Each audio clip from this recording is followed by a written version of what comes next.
This is Autoline Daily, the show dedicated to enthusiasts of the global automotive industry.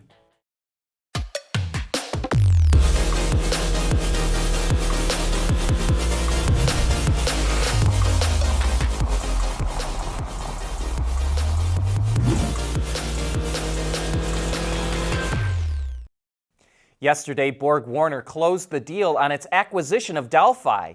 That adds about $4 billion in revenue to BorgWarner, making it a $14 billion supplier. It also sets up BorgWarner to do complete turnkey systems for battery electric vehicles. Fred Lassalle, the president and CEO of BorgWarner, told Autoline what they're now capable of. With Delphi, we're creating a BorgWarner that not only has downstream the battery, the winning equation, which is mechanical plus motor plus power electronics equal system, but John, we have also we have all the products from stationary charging to moving the wheels of a battery electric vehicle or a hybrid vehicle, from stationary charging to onboard charging, to battery packs, to battery management system, battery cooling, inverter, motor, transmission, DC-DC converter. I forgot.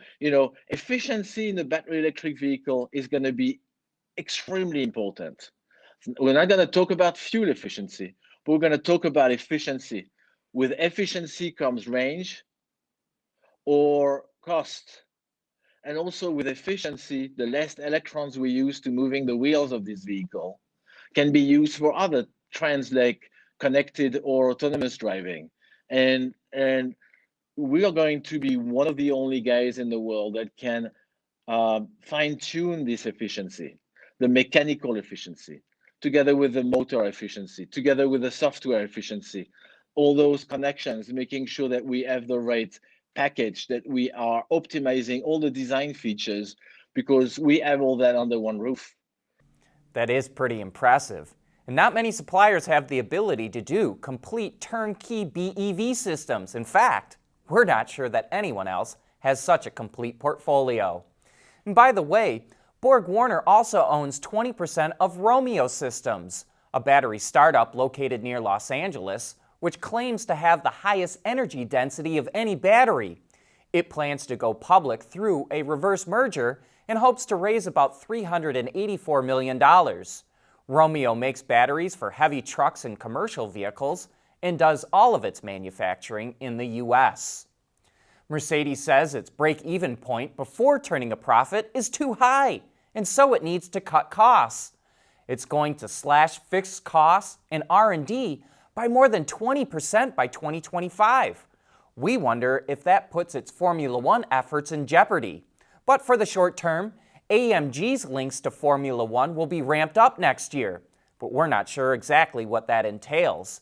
And specialists from the race team will also be used for the company's Vision EQXX technology program that looks to bring the development of e-motors in-house. And Mercedes is really ramping up its electrification efforts. The G-Class and the AMG and Maybach brands will be going electric. The EQS sedan, which comes next year, will be followed by the EQE sedan, the EQE SUV, and the EQS SUV. Those are all built on the automaker's large dedicated EV platform. In 2025, a smaller dedicated EV platform will launch that will be for small and medium-sized cars. Also expect to see more Maybach variants in the future. Mercedes will try and double the size of the brand. With these moves, Mercedes says by 2025, it will be able to turn a profit even in unfavorable market conditions. The world is changing at an ever-increasing pace. No matter what the mode of transportation, there is always the need for an efficient propulsion system. And that's exactly what BorgWarner has been doing since the earliest days of the automotive industry. We want to know what drives your testing. OTA, connected car, diagnostics, remote testing. Intrepid Control Systems is here to help you work from anywhere. Intrepid Control Systems, driven by your data. Hey, join us this Thursday when we take a deep dive into the development of the new Acura TLX. We'll have the team leader, Ken Sheridan, and the chief engineer, Mark Ernst, on Autoline After Hours, the only show where you can consistently learn how the auto industry develops new products. Frank Marcus will also be on the show, so join John and Gary when we go live this Thursday afternoon at 3 p.m. Eastern Time. Honda, as you know, announced it's going to pull out of Formula One at the end of next year, but it's going to continue making engines for IndyCar. So why Indy and not F1? Well, here's our Autoline insight. Honda's Formula One activities are run by an operation called Honda HRD. It's funded directly out of Honda's R&D budget. Meanwhile, the IndyCar program is run by Honda HPD, which is a subsidiary with its own P&L responsibilities. It makes money selling high-performance parts in IndyCar engines. By getting rid of its F1 efforts, Honda will free up a lot of R&D money, whereas if it dropped out of IndyCar, it wouldn't save anything at all. Shifting over to the commercial truck segment, Toyota and its big truck subsidiary Hino announced plans to jointly develop a Class 8 fuel cell semi-truck for the North American market. It will be based on the Hino XL series and equipped with Toyota's fuel cell technology. The companies expect to have a demonstration vehicle ready in the first half of 2021. And speaking of Toyota and fuel cells, it's partnered with Hitachi and Japanese railway company JR East to develop a rail car powered by a hybrid fuel cell system. Here's how it works. Electricity generated from the fuel cell is used to charge the main storage battery, which also gets energy through regenerative braking. The hybrid system then supplies that electricity to the traction motors from both the fuel cell and the main storage battery, and that's what turns the wheels. The companies plan to test the rail car in the real world in March of 2022. Autoline Daily is brought to you by Bridgestone Tires, your journey, our passion. Intrepid Control Systems, over-the-air engineering, boost your game. And by BorgWarner, propulsion solutions that support a clean energy-efficient world. The new F-150 goes on sale soon, and for the first time, it will be offered with a full hybrid powertrain. And the folks over at Ford want you to know that the hybrid is rough and tough as any F-150 out there.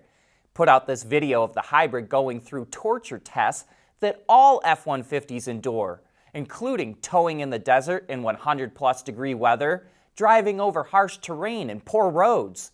The company also built a special testing machine to violently shake the 1.5 kilowatt-hour lithium-ion battery equipped in the truck to simulate hitting potholes and driving over bad roads.